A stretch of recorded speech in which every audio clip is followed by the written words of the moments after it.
Welcome to Derry, Colmcille and Londonderry, a place so nice they named it thrice.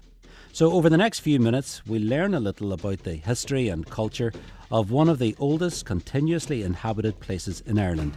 It is found 75 miles from Belfast, thankfully, and is the second largest city in Northern Ireland. Today you'll meet some of the great ambassadors for our city, working in partnership with Derry City Council to create an integrated city, offering inclusion and equity for all of our citizens, no matter who they are or how long they have been here.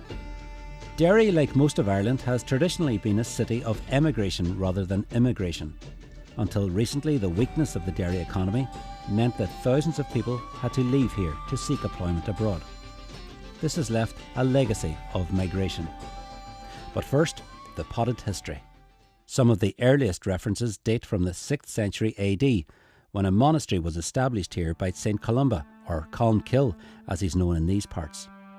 The name Derry derives from the Old Irish word dara, meaning an oak grove. The original oak grove was located on a small hill on an island in the River Foyle. Although the Vikings certainly sailed up Lough Foyle, Derry escaped the worst effects of their raids. The famous skeleton on the city's coat of arms is said to depict the association with another aristocratic family, the Norman de Burgos, who built their great fortress at Greencastle at the entrance to Lough Foyle. After the flight of the Earls, when the O'Neill and O'Donnell chieftains fled to the continent, Gaelic Ulster was left leaderless. The new king in London, James I, decided on a revolutionary plan designed once and for all to subordinate rebel Ulster. The city of Londonderry was the jewel in the crown of the Ulster plantation. Derry was the last walled city built in Ireland, and the only city on the island whose ancient walls survive complete. On April the 18th, 1689, King James came to Derry and summoned the city to submit, and the rallying call, "No surrender," echoed out over the walls. The king was rebuffed, and assembled Jacobite forces outside the city began the famous Siege of Derry. For 105 days the city suffered appalling conditions as cannonballs rained down and famine and disease took their terrible toll. The cannons used to defend the city can still be seen on the walls. It has also had an unparalleled wealth of history, and every visitor to the city has left a legacy.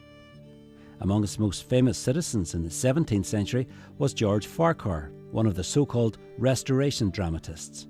Cecil Francis Alexander wrote All Things Bright and Beautiful and Once in Royal David City, not very far from this building. Amelia Earhart also left her mark on the city.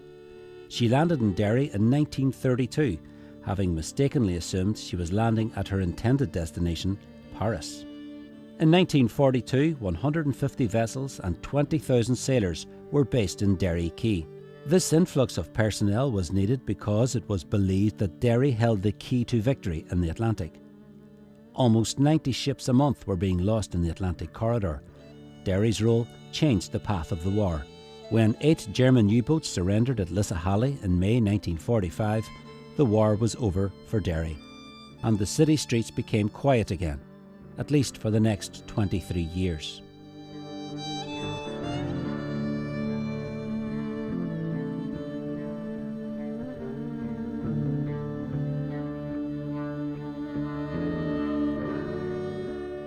While Ireland may be known as the land of saints and scholars, this part of the island can boast its fair share of talent, and 2 Nobel Prize winners in international statesman John Hume and award-winning poet Seamus Heaney. We also should mention author Seamus Dean, playwright Brian Friel, tenor Joseph Locke, composer Phil Coulter. Actresses Amanda Burton, Roma Downey and Brona Gallagher first tread the boards here. Turner-nominated artist Willie Doherty, Saturday Night Fever's Nick Cohn, and the greatest band in the world, the Undertones, and the greatest football team in the world, Derry City FC. Derry has been to a dark place, and we're now coming out the other side as a modern, mature and sophisticated cosmopolitan city. We know we have problems, and we are facing them and dealing with them. We know we have a lot to do, and we stand in front of you accused of pride, arrogance and suffering from self-fulfilling prophecy syndrome. If we say often enough that this is the greatest place in the world to live, then maybe, just maybe, the world will believe us. The face of Derry is changing rapidly, and so are many of our workplaces, classrooms and communities. Over the last 10 years in particular, this region has become an attractive location for new citizens, and we've witnessed a growth in our cultural mosaic. To be tolerant is to welcome the differences and delight in the sharing of the space we inhabit. After many centuries of being a staging post for immigration, Derry now finds itself welcoming an influx of non-nationals as workers, students and new citizens. And today we welcome you and thank you for the opportunity to show how proud we are of our city and its people, all its people.